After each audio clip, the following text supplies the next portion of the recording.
मला असं म्हणजे रात्रीचं झोप लागत नाही, दिवसभर असं म्हणजे आज 5 दिवस झालं अन्नाचा कण सुद्धा असा शिव वाटत नाही. पण एक वेळी विचार केला तर असं बसलं तरी पण असा डोक्यात विचार येतोय की इकडून येतं का तिकडून येतंय, असं पाठदिशी मला असं मी त्याला एक असं 5 मिनिटं असं लांब जाऊ दिलेलं नाही. पण आज 5 दिवस झालं माझं बाळ माझ्यापाशी नाही. मग ही परवा पोलिसांपाशी गेलो, पोलीस स्टेशनला गेलो. परवा पोलीस स्टेशनला गेलो तर तिथं जरा वेगळंच आहे काय, मग आम्हाला ती अटक करायचं अधिकार नाही. ती कुठल्या तरी कोर्टाचं नाव घेतलं त्यांनी, त्या कोर्टाच्या संदर्भाने त्यांना अटक जरी केली तरी तो आरोपी 2 दिवसात सुटून जाईल, त्यांना टेबल जामीन भेटेल. मग टेबल जामीन इतकं मग टेबल जामीन जर त्यांना भेटत असेल मग असं रोजच होईल. ते रोज एक माणूस मारतील, त्यांना रोज टेबल जामीन देणार का तुम्ही?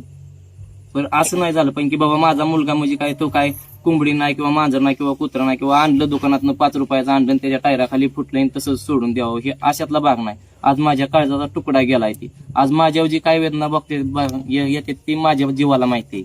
असं वाटतं विचार जर केला ना, असं 5 मिनिटं एकला बसलो विचार आला तर.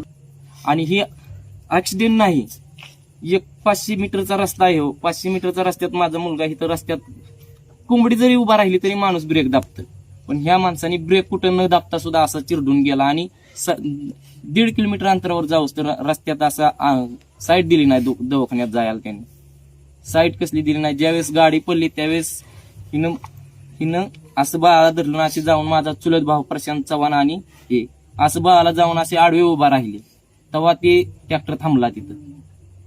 आणि परत संध्याकाळी आम्ही दवाखान्यात तिथं होतो पोलीस स्टेशन पाशी, तर त्याचा मोठा भाऊ घरी आला आणि आमचे चुलते आणि आई घरी होते. त्यांना म्हणतो की हे माझ्या ट्रॅक्टरचं नाहीच, माझा ट्रॅक्टर नाही, तुम्ही माझ्या ट्रॅक्टरचं नाव कसं घेताय? मोकार जर केशी करत बसला तर तुम्हाला लय जड जाईल म्हणजे असं त्याच्यावर बरंच गुण आहेत ह्याच्या आधीचं बी. तो गावात असा आहे की एकालाही नीट वागू देत नव्हता, पण आता कुठेतरी चांगलं चाललं होतं, फिरून त्यांनी तीच काय चालू केलं. आता जो गुन्हा दाखल झालाय त्या गुन्ह्यामध्ये तो त्या ट्रॅक्टरचा नंबर वगैरे आला असेल ना? ते ट्रॅक्टर नाही, ट्रॅक्टर पोलीस स्टेशनला जमा आहे तो, आणि त्याचा नंबर वगैरे काय आणखीन आलेला नाही. फक्त आम्हाला न्याय पाहिजे. आणि जर असं 2 दिवसात 3 दिवसात जर त्याला जामीन होत असेल तर उद्या मी पण तसं करतो, माझ्यापाशी बी वाहन आहे ते, मी बी तसं करतो.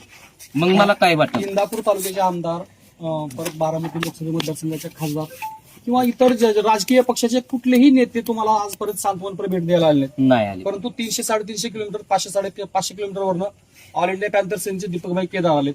हो, त्यांच्याकडनं न्यायची अपेक्षा 100%.